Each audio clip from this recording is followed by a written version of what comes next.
নমস্কার, আজকের ভিডিওটা একদম র রোস্টিং হবে, র। ঠিক আছে, তো সবাই মন দিয়ে দেখবে। আচ্ছা ঠিক আছে। কারণ আমি মনে করি যেমন কুকুর তেমন মুগুর, এই জিনিসটা আমি খুব বিশ্বাসী। নিঃসন্দেহে তুই ঠিক কথা বলেছিস। তো সেই কারণে আজকের ভিডিওটা র রোস্টিং হবে পুরো। তো মন দিয়ে দেখো সবাই। जी सर। ये है आम जिंदगी।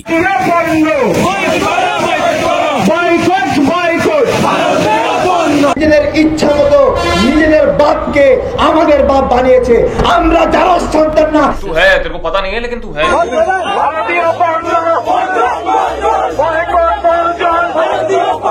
ये है मेंटोस जिंदगी। 10,000। আরে দিদি আস্তে হা করো, এবার তো মুখে মাছি ঢুকবে। কিন্তু বিশাল বড় মানুষের লাইন যদি বলি তাইলে 300 থেকে 400 মিটার পর্যন্ত, মানে অনেক মানুষ, 500 600 700 মানুষ হইতে পারে এখানে। কয়েকদিন আগে যেন একজন কি বলেছিল, আমরা যারা সন্তান না। ভাই তোরা জারদ সন্তান, ভাই বিশ্বাস হচ্ছে না? এই দেখ এই দেখ, প্রথম দিনেই শোরুমে লম্বা লাইন। আবার দাবিও করছেন রয়্যাল এনফিল্ড তো ভারতের ব্র্যান্ডই নয়, এ নাকি ইংল্যান্ডের ব্র্যান্ড। বাড়া তোদের কাছে এর থেকে বেশি কি আশা করবো? হ্যাঁ, তোরা মাদ্রাসা থেকে মুখ করে না তুলেছিস উপরে। তোদের লাইফে বাড়া 3 তালাক থেকে হালালা, এর থেকে বেশি কিছু আছে বাড়া বাংলাদেশে? তোর থেকে আর কি আশা করবো? যখন তুই কোনো একটা জিনিস কিনে নিচ্ছিস তারপর সেটা তোর হয়ে যায়, সেটা যে যার ছিল তার থাকে না। এর থেকে ভালো ছিল বাংলাদেশে না লঞ্চ করে আফগানিস্তানে লঞ্চ করতে পারতো। এদের থেকে বাড়া তালিবান আল কায়দারা বেশি শিক্ষিত। এনে এনে দেখ দেখ দেখ, ইংলিশে বলবে। দেখ, যদি বুঝতে পারিস তাহলে ভালো, না বুঝতে পারলে আরো ভালো। দেখ দেখ দেখ। Eicher Motors acquired Enfield India in 1994, and the company re-established itself as Royal Enfield Motors Limited. কি বললো বুঝতে পেরেছিস? আমি জানি তোরা বুঝতে পারিস। ঠিক আছে, আমি বুঝিয়ে দিচ্ছি। 1994 সালে রয়্যাল এনফিল্ডকে ইন্ডিয়া কিনে নেয় ইংল্যান্ডের কোম্পানির থেকে। ঠিক আছে, আর তোরা কি করে বুঝবি? তোরা বাইক করে কিছু বুঝিস? তোরা তোমার সাইকেলকে বাইক করে চালাস। সাইকেল দিয়ে ডুকাটি রেসিং বাইক তৈরি করলো ময়মনসিংহের পিঠাসুতা গ্রামের রানা নামের এক যুবক। আর রয়্যাল এনফিল্ডের মাদার দেশ হইতেছে হইলো আপনার হইলো যুক্তরাজ্য, ইংল্যান্ড। বাহ বাহ বাহ বাহ, তাহলে তোদের তো মাদার দেশ হলো ইন্ডিয়া। এই বিষয়ে তুই কি বলতে চাস? সঠিক বলেছেন, আপনার বুদ্ধি ভালো। আমি জেনারেশন 3টা বার করতে পারবো যদি আমি এটাকে মেইনটেনেন্স করি।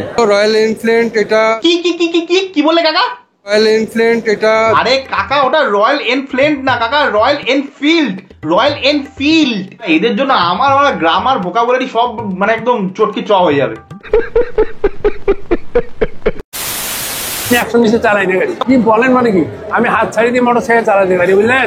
এখনো এখন হাত ছাড়িয়ে দিয়ে মোটর সাইকেল চালাবে। সবাই তো বলে যে আপনি ছেলে হয়ে যাচ্ছেন দিন দিন, ছেলে হয়ে যাচ্ছেন দিন দিন, এটা আমাকে বলে। বাহ, এটা শুনে ভালো লাগলো যে বলা রয়্যাল এনফিল্ড চাচাকে মেয়ে থেকে ছেলে করে দিচ্ছে দিন দিন। আপনি ছেলে হয়ে যাচ্ছেন দিন দিন, ছেলে হয়ে যাচ্ছেন দিন দিন, এটা আমাকে বলে। আবার পর কলকাতার অনেকে আমারে বলতেছে, ভাই আসলে ইন্ডিয়ান তো আপনারা বয়কট কন, এইটা কন ওইটা কন, তাইলে এখন কিল্লিগা রয়্যাল এনফিল্ড চালাইতেছে। তো ভাই আমি কি মাগনা নিছি, টাকা দিয়ে নিমু না? তাহলে মানে উজালা, কলগেট, টুথপেস্ট এইসব আর বাদ বাকি যা জিনিস আছে সব তো টাকা দিয়ে নিস, মাগনা নিস না। তাহলে সেগুলোকে বয়কট কেন করছিস?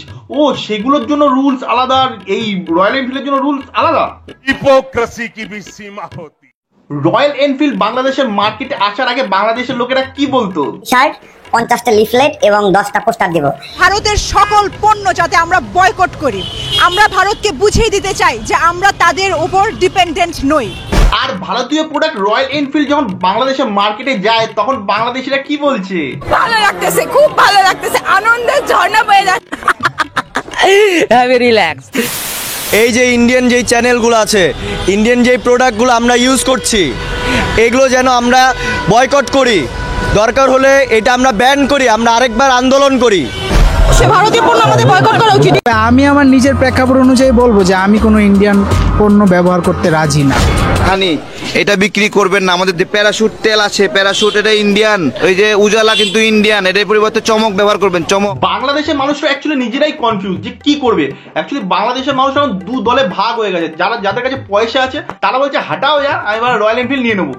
আর যাদের কাছে পয়সা নেই তাদের মোটামুটি একটাই কথা যে আমরা বয়কট করছি, কিন্তু আদৌ তারা বয়কট করছে না। তাদেরকে টাকা থাকে, তারা কিন্তু রয়্যাল এনফিল্ড এক্ষুনি নিয়ে নিত। তারা আদৌ বয়কট করছে না, কিন্তু তাদের টাকা নেই, সেই কারণে তাদের এটা বলতে হচ্ছে। সঠিক বলেছেন, আপনার বুদ্ধি ভালো। বাংলাদেশে যে কত জারজ সন্তান আছে সেগুলো অ্যাকচুয়ালি দেখাবো আমি এখন। অ্যাকচুয়ালি বাংলাদেশের আসল বাপ ইন্ডিয়া, সেটা আবার প্রমাণিত হলো। দেখো, মনে করি যারা বাইক লাভার আছে তাদের অবশ্যই প্রিয় একটা বাইক, পছন্দের একটা বাইক। বাংলাদেশ যদিও অতটা স্পেস নাই চালানোর মতো, কিন্তু যারা বাইক লাভার তারা অবশ্যই এটাকে চাহিদা হিসেবে দেখে যে অবশ্যই এটা আসুক বাংলাদেশে। পারফেক্ট না পারফেক্ট এটা আসলে বিষয় না, বিষয়টা হচ্ছে ভালো লাগা।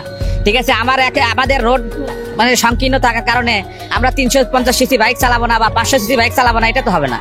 আমাদের রাস্তা নাই কিন্তু আমাদের শখ তো আছে, সেই হিসেবে আমরা শখ পূরণ করার জন্য রাস্তায় চালাবো, সমস্যা নাই তো। 350 সিসি লঞ্চ হয়েছে, তাতেই তোদের ফেটে চৌচির হয়ে গেছে। যদি বা 650 লঞ্চ হতো তাহলে তোরা কি করতিস?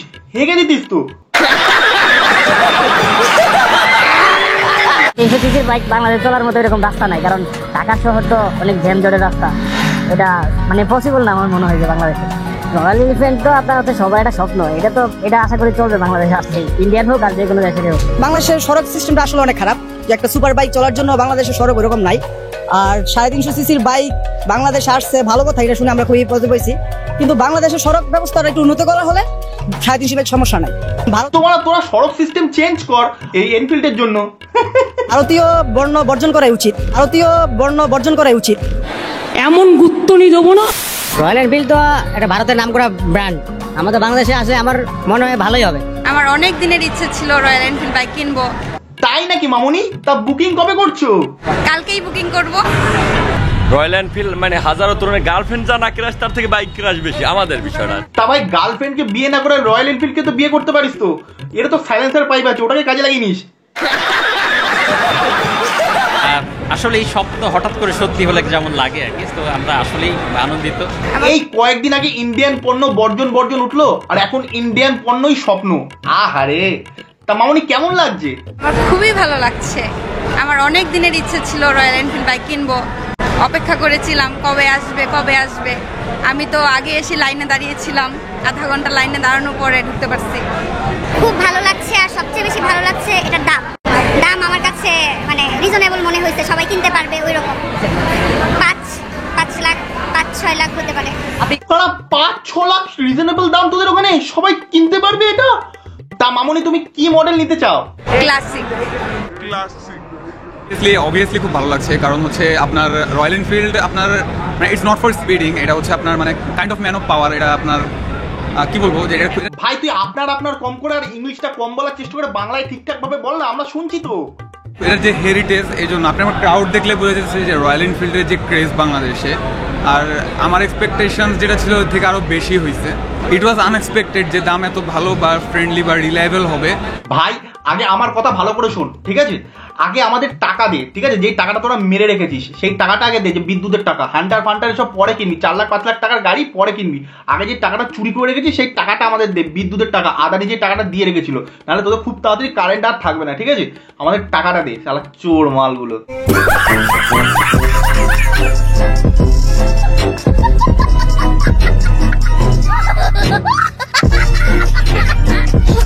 তো ভিডিওটা এখানে শেষ করলাম। যদি ভিডিওটা ভালো লাগে থাকে তাহলে লাইক, কমেন্ট, শেয়ার, সাবস্ক্রাইব সব করে দিও। চলো দেখা হচ্ছে নেক্সট ভিডিওতে। টাটা।